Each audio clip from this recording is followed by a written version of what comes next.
Agaseke k'amakuru mu karere ngapfunduriye muri Sudani y'Epfo. Abategetsi ba Sudani y'Epfo bamaganye amakuru y'urupfu rwa Perezida Salva Kiir yacaracaraga ku mihanda mu ijoro ryo kuwa gatatu. Bavuze ko aya makuru ari ibihuha byambaye ubusa bivuga ari nyangabira amaze itifuriza igihugu iterambere. Ikinyamakuru The Kenyans cyanditse ko Minisiteri y'Ubunywanyi n'Amahanga ya Sudani y'Epfo yatangaje ko amagana yivuye inyuma y'ayo makuru yatangaje ku mbuga nkoranyambaga. Yahamye ko bwana Salva Kiir ameze neza kandi afite ubushake bwo gukorera igihugu ku mwanya wa perezida. Ubutegetsi bwacu bwavuze ko aya makuru adakwiye kugira umuntu n'umwe arangaza kuko batangaza abagamije gucika kuba mu gihugu no kureba urwikekwe ku buzima bwa Perezida Salva Kiir kandi ngo ameze neza n'igicurane ataka nk'uku kwanjye. Kuva Sudani y'Epfo yabona ubwigenge 2011 igihugu cyaranzwe n'impagarara za politiki ndetse n'ihangana rya Perezida Salva Kiir na Vice President Riek Machar. Sudani y'Epfo yasabye abaturage kutarangazwa n'ibitangazwa n'abanzi b'iterambere bawe ko umukuru w'igihugu kandi agihari. Basaba kwirinda gutangaza no gusakaza amakuru badafitiye gihamya. Ntibizwi impamvu nyamukuru yaba yatumye hatangaza ko bwana Salva Kiir yapfuye ndetse n'amakuru ku buzima bwe ntagaragaza ko maze igihe wenda narwaye.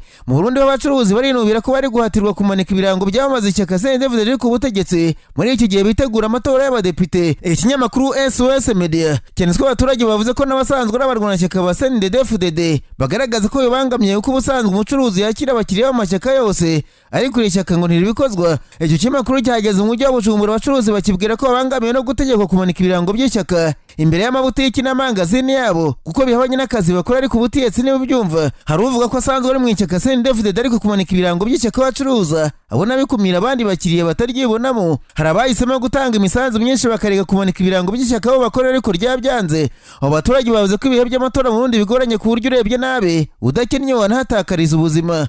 Uretse guterwa agahinda no guhatirwa gushyigikirira ishyaka kuri aba baturage bavuze ko n'abatari bo bari kwaka imisanzu yo kurishyigikira ku ngufu. Iki kinyamakuru cyavuze ko abanyamakuru bo byahumiye ku mirare kuko abanyamakuru mu Burundi bose yaba wa leta n'abigenga basabwe kuzatangiza inkuru zo kwiyamamaza kandi nta kiguzi na kimwe basabye. Ibi ngo byabaje ibinyamakuru byigenga bisanzwe bitunzwe no gusunika iminsi ndetse bamwe mu bayobozi b'ibinyamakuru mu Burundi bavuze ko batazatara bene izo nkuru. Birakekwa ko ishyaka riri ku butegetsi ryanga kwitangazamakuru y'umwanya batavuga rumwe naryo bitwaje ko bashoyemo amafaranga. Nyiri mu Burundi ariko kandi mu ntara y'Ububanza haravuga ikibazo cy'abagore batawe n'abagabo. Abo bana bakaba babayeho mu buzima bubi cyane kubera ubukene mu miryango. Ikinyamakuru SOS Media cyavuze ko abagabo bava mu ngo zabo bagiye gushaka imirimo bakagenda ntibagaruke, abana n'abagore bagahinduka za mayibobo kubera ubukene. Umwe mu babyeyi bagaragaje uburemere bw'icyo kibazo yavuze ko umuryango waturanye umugabo yatawe urwara agenda ntiyagaruka. Umugore nawe byanze ahitamo kuzana umwana muri urwo rugo aramusigara agenda nawe arabura. Ahitwa mu Gisovu ngo umugore watawe n'umugabo wagiye gutembera ntagaruke ngo arenzwe n'agahinda yica umwana yamusigiye. Umutima umukomanze ya kuzana polisi yereka umwobo metero hafi 20 yajugunyemo uwo mwana. Abaturage ngo barahuruye bamwe bashaka kumwica ariko akizwa na polisi. Imwe mu mpamvu ariko ituma abagore batabwa n'abagabo muri ako gace ngo nuko benshi babona batarasezeranye mu mategeko. Umugabo yagenda kumva nta sezerano yishe akagenda umuti wamperezayo. Imwe mu mbogamizi ababyeyi muri ako gace k'Ububanza bavuze ngo nuko abana bavuka muri ubwo buryo batabasha kugera ku ishuri kubera ubukene ndetse no kuba bamwe batabwa na ba nyina ntibagire gikurikirana. Nararanganije amaso ibinyamakuru byandikirwa muri Uganda. Abanyamakuru bakize amakaramu ku mpapuro barandika banditswe abadepite mu nteko ishinga amategeko ya Uganda bakuru inzira ku murimo n'umwe nkuru ya leta yari yazanye umushinga w'itegeko rishaka ko abasivile bazajya bakurikirana mu nkiko za gisirikare. Bayibwira ko niba leta ishaka kunyuranya n'ibyafashwe umwanzuro n'urukiko rw'ikirenga izabaga ikifasha. Ikinyamakuru Daily Monitor cyavuze ko komisiyo y'imiyoborere y'inteko ishinga amategeko n'ingabo zahuye n'umwe nkuru ya leta ya Uganda bwana Kiryoba Kiwanuka ari kumwe na minisitiri w'ingabo bwana Obote bari baje gushyigikira umushinga w'itegeko rigenga ingabo muri Uganda. Uyu mushinga w'itegeko uvuga ko abasivile bafatana ibikoresho bya gisirikare bakwiye kujya baburanishwa n'inkiko za gisirikare ndetse n'abasivile bakora ibyaha n'abasirikare bakaburanishwa mu nkiko za gisirikare. Ikinyamakuru cyavuze ko inteko ishinga amategeko ibona ko leta ya Uganda yumvise no umwanzuro w'urukiko rw'ikirenga ko nta ubasha na buke inkiko za gisirikare zifite ku bacivile muri iki gihe. Uwo mwanzuro wabaje ubutegetsi bwa Uganda kugera kuri Perezida Museveni n'umugaba w'ingabo Muhoozi Muhoozi kandi Rugaba. Abatavuga rumwe n'ubutegetsi bwa Perezida Museveni bamushinja ko akoresha inkiko za gisirikare agamije kumvisha abamurwanya no gucerekesha abatamushyigikiye. Abadepite mu izi komisiyo babwiye leta yari yaje gusobanurira umushinga ko idashaka kumva imyanzuro y'urukiko rw'ikirenga ndetse ko bazabyikorera bonyine nta muntu uzabafasha kurwana urugamba batazatsinda. Abadepite basabye ko niba leta ishaka gucira imanza abasivili ikoresha inkiko za gisirikare ikwiye kubanza gusobanura neza ibyaha ku buryo butari ugufifika. Baratanga urugero ko niba ari igikoresho cya gisirikare hakwiye kuvugwa neza icyo ari cyo. Urugero bati ni isasu se n'imbunda se cyangwa se za grenade. Abadepite bavuze ko kuregera umuntu mu rukiko rwa gisirikare ngo nuko umusanganya akagofero kamarwa n'ishyaka NUP rirwanya ubutegetsi ari ugushakisha ibyaha batazi aho babivana kuko ibyo ngo atari icyaha cyajyana umuntu mu manza. Izo ntumwa za Rwanda zavuze ko utanasobanura uko umwenda cyangwa se inkweto kanaka yambaye biteruye ikirango cy'ingabo z'igihugu uzamufata ukavuga ko yambaye umwenda wa gisirikare kandi imyambaro yose isigatandukanywa n'imirango. Muri Tanzania ho Vice President wa Tanzania Bwana Philip Mpango yashimangiye ko agiye mu kiruhuko cy'izabukuru y'imanda nirangira kandi nta kazi ka leta kandi ashaka yifuza kuruhuka kuko maze imyaka irenga 40 mu kazi ka leta kandi mu nzego nkuru z'igihugu. Ikinyamakuru The Citizen cyavuze ko umunyapolitiki yavuze ko azerekeza mu buhinzi agakomereza hose mu byo yarageze kuko yumva nta kintu yari gutanga atatanze. Uyu mugabo uri imyaka hafi 70 yavuze ko umwanzuro wo gusezera akazi yabugezeho amaze kwireba neza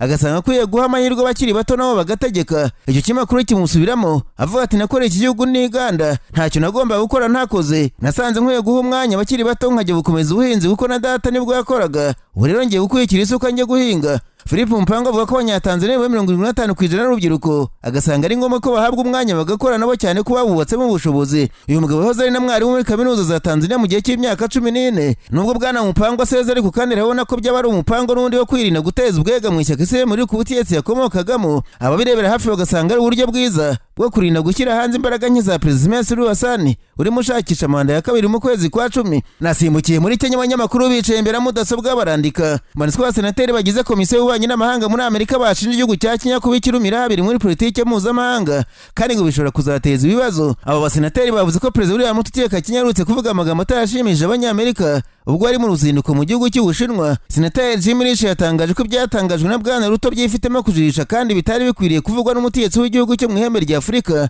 gisangana mu bucuti bwihariye na OTAN. Ikinyamakuru The East African cyavuze ko ubwo President Ruto ari mu Bushinwa yavuze ko Kenya n'Ubushinwa bihatse ibindi bihugu mu kugena icyerekezo cy'isi muri iki gihe. Ibyabaje abanyamerika basanzwe bazi ko bategetse isi yose. Abasenateri ba Amerika bavuze ko ijambo rya President wa Kenya rikwiye kwitonderwa kuko atagaragaza ko ari inshuti y'Ubushinwa ahubwo gashimangira neza ko ari umwana wabwo. Nyamara Kenya yaragizwe umunywanyi wa NATO bazi ko buri gihe izajya ihirimbanira inyungu za Amerika na OTAN kandi bahanganye n'igihugu cy'Ubushinwa bizwi. Senateri Jim asanga bigoye kwizera ibihugu byarambariye ku Bushinwa agasanga hagomba gusubirwamo umubano wa Amerika na Kenya n'ibindi bihugu byose bidashaka kumeza kamwe. Ikinyamakuru The East African cyavuze ko ibihugu byinshi muri Afurika kuri ubu biri mu mayira abiri kuko bigomba kubana na Amerika n'imisoro ihanitse yabishyiriyeho kandi ari ryo soko rinini bigira mu gihe Ubushinwa nabwo bufite uko bibifasha mu bukungu budakamura cyane. Perezida William Ruto akunze gushinjwa imvugo zitazorohereza igihugu cye muri politike mpuzamahanga ndetse n'uko akunda kugaragaza aho ahagaze ukaba wamucira urubanza bitakugoye bitandukanye n'abandi bategetsi ba Afurika bakina politike mpuzamahanga yo kwigira udukeca hamwe bigoye kumenya neza uhatse ibihugu byabo. Nubwo Perezida William Ruto anengwa mu mahanga ko vangira abanyamerika n'Abashinwa ashaka kubakeza bose mu gihugu imbere mu keba wirukanwe ku mwanya wa Vice President Bwana Rigathi Gachagua yashinze ishyaka rigamije kumurwanya. Ikinyamakuru The Citizen nicyo cyavuze ko Bwana Gachagua ishyaka rye yaryise Democrats for the Citizens Party cyangwa se DCP mu mpine z'icyongereza. Uyu wahoze ari nomero 2 mu gihugu avuze ko abanyakenya bamubwiye ko banyotewe na demokarasi ndetse n'ubutegetsi bagizemo uruhare bakaba yashinze ishyaka rigamije kuvana ubutegetsi bwa UDA kandi ubutegetsi bukazatangwa n'abaturage bukanabakorera. Iri shyaka rya Gachagua rivuga ko rizanye ugutwi mu baturage rikabumva nk'uko ryifitemo intego ivuga ngo zikiza abakenya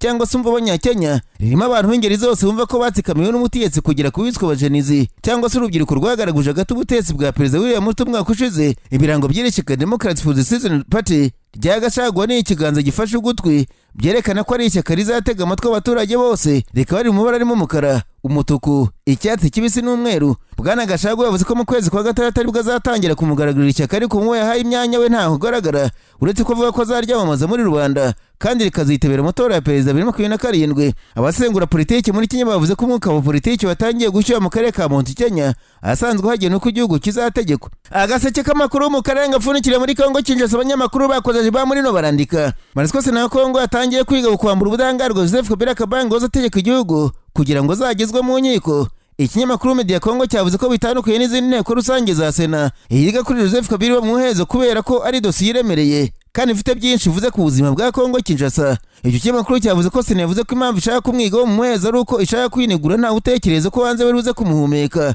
Mu masaha 72 bw'inteko rusange ya Sena igomba gutangaza ibyo yagezeho ndetse yakanarebwa igikurikira bigendeye ku byo bazaba bagezeho nk'abasenateri.